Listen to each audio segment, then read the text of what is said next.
Success stories after getting out of a long-term relationship? My boyfriend of almost 4 years just broke up with me. It seems so out of nowhere and I love him so much and don't see how I'll move on after this. I would love to hear how good your lives got after having a long-term relationship end. I really need help seeing a light in all this because right now I'm crushed. I feel like I'll never find a love better than him. I need positivity. The year after my divorce was my best year ever. Well, first you block and delete everything about him. You don't want him to ruin your progress after a surprise comeback. Second, you go out with friends and have fun. Generally having fun and not thinking too much about him will set you free. Take a lit of time taking care of yourself. Don't get into relationships. Most importantly, don't try to forget him with someone or multiple else people. Until you feel you're ready, it will be easier for you and them. My boyfriend of 3 years and I broke up a year ago. I was devastated. It came completely out of nowhere and I could barely function for the first few weeks. I started going to therapy and I moved to a new city and holy cow is my life amazing now. I have awesome friends and I've been with a new guy for 8 months and he is like the best person on earth. I lost 20 pounds. I got a promotion. Every aspect of my life has gotten better since that breakup. Tips on breaking up with an ex's kid? F25. Currently crying over how shitty everything's been on a Friday night.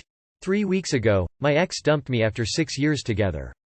We were supposed to get married in December. He has a 10-year-old daughter. I miss that kid so much, but breaking up with him means breaking up with her unfortunately. She called me today, asking if we could go to the mall. She reminded me that there was only one more Friday in the month, and I hadn't taken her to the mall yet. It's a monthly Friday mall tradition that we've been doing for years. I told her not to worry, but I didn't know how to tell her these traditions were over. I don't want them to be over, but I think it has to be. I'm so upset, but it's the way it is. This is so sad, sad face. I don't see you throwing away this relationship, and I'm sure she would enjoy your company. You said your ex threw his life away, and it's making me worry for her. Hope you and his daughter stay friends op. Just in case. She's 10. I have an 11-year-old boy. I'm sure she sees what's going on, more so than you think. Be upfront. Your dad and I aren't seeing each other anymore. It has nothing to do with you and was a decision based on our issues together. I'm going to try my hardest to still see you, but it's not going to be as often as before. This is heartbreaking. No wonder kids are growing up with attachment issues. Sad face. I think it's sweet you are thinking of her feelings, but the situation sounds extremely unhealthy. I wish you the best.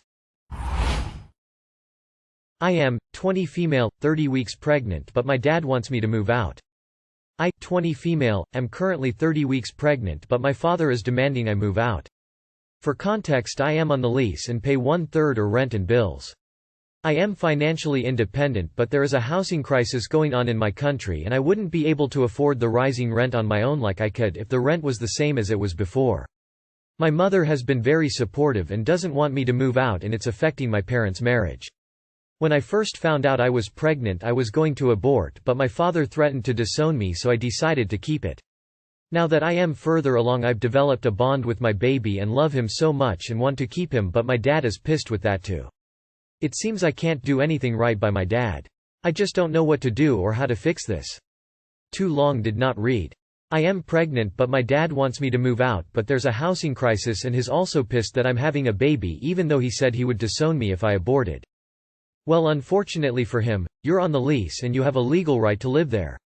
So he threatened to disown you if you aborted the baby but is kicking you out? Knowing that you need somewhere to stay with a baby. Being a new mom, having somewhere to stay should be the least of your worries. He didn't allow you to make decisions for yourself. The least he can do is be supportive. Can the father of the baby provide any support? How could you leave if you are on the lease? Does your dad want to buy you out? Your dad's position makes no sense. What is your mother doing to protect you? If you're on the lease and paying, he can't kick you out. Is he the landlord or are you guys renting from someone? If the father of the baby is not around, check to see what resources are available for young, unwed mothers. A lot of areas have homes for people in your situation. Good luck. Update. Should I, 21M, accept the apology of my bully from school? Original post. Before I start it, I want to thank all of the nice Redditors that have sent supportive messages and advice to me. I'm glad I found out how great people on this website can be. I know not a lot of people have asked me for an update, but I feel like I need to give that information in case someone was wondering what I did, since myself I do want to know what someone did, in the end, every time I read a post like this. Plus, I want to know if my response was good, so that's why I'm making a separate post instead of updating the first post. And I don't make this updated as soon as I sent my response to Greg. I've decided that I should answer Greg at the end. I've spent over an hour making this response before I send it to him. This is what I wrote, translated from Romanian to English. Hello, Greg. I'm sorry it took me so long to reply, but I had other issues when you wanted to talk and I kind of forgot about your message. And sorry for writing you so late. I know it will sound like I'm trying to make you feel worse, but I think you need and have the right to really know what you're apologizing for in order to understand the gravity of what your actions have done. We were friends in first grade. I know it was more because we were sitting next to each other, but at least we could talk like friends. You were the first friend I made during school. Unfortunately, things went very badly during the time we were friends. Do you still remember that you asked me for lollipops to make up for any quarrels? Or that you didn't defend me when I was made fun of by others, and even joined them? Well, even then, I tried to maintain the friendship. So I got your lollipops and wasn't complaining about the fun you were making of me. I did these things just to keep this friendship, that about which I couldn't realize at that age it was unhealthy. I kind of kept it like that for about 3 grades. Starting I think in the 4th or 5th grade, things changed for the worse. You started bullying me. I won't list everything you did because since you came back to apologize, you probably know. Now, I don't know why you decided to make fun of me, but I think it has to do with what some of the boys in our class were doing. You may have noticed that you can get closer to them by mocking me, which has distanced me from the rest of the class. Maybe, like me, you had passions that could have alienated you from the rest who didn't have the same interests. I remember you have a thing for fashion or something, and maybe it wouldn't have resonated with the boys' passion for sports. Maybe out of fear of being left out. Or you liked the attention so much that you decided to do things you didn't know would hurt me. I don't want to blame you because I don't want to accuse you unfairly, but your picking on me the most may have caused others to say or do something nasty. In general, I think of my other bullies' names, too. For the rest, it was only occasional. The next few years were a nightmare. I felt trapped in the classroom with all my bullies.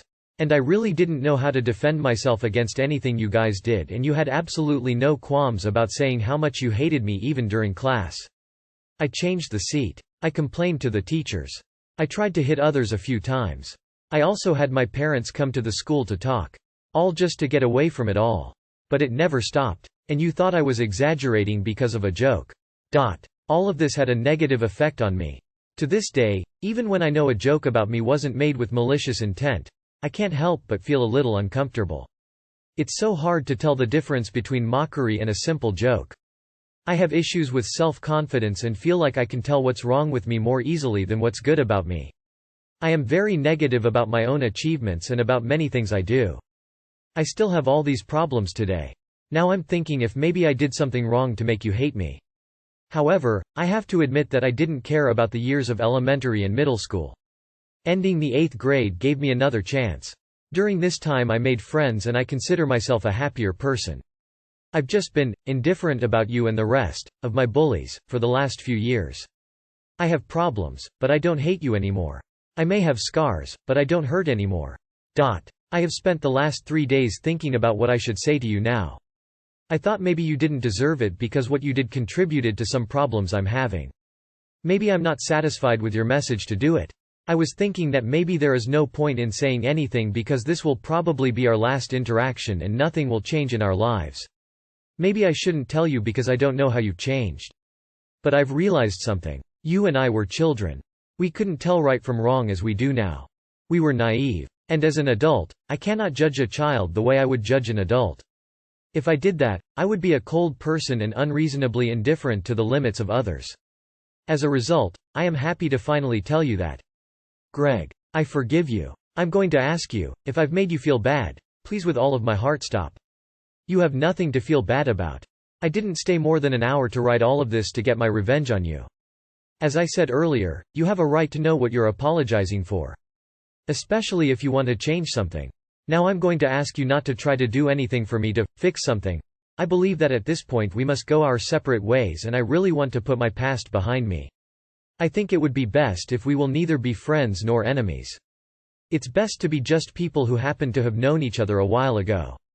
All you can do now is take the past as an example so you can know what to do and avoid in order to move forward." I think I might have been too poetic at some points with this answer, but I think I'm pleased with it. I sent it to Greg and he said, "Good luck in life." I think I ended this chapter of my life for good. This is way too much. I guess it was cathartic to write it out. But better to have not sent it. Instead, just write a separate, "I forgive you but let's not stay in contact." I read every word of it and I don't feel it's too long nor cringy. It's your story, it's your way to vent. It's possible these people saying it's cringy or it's too long have never faced or experienced anything near you did. Hats off to you for closing this chapter your way.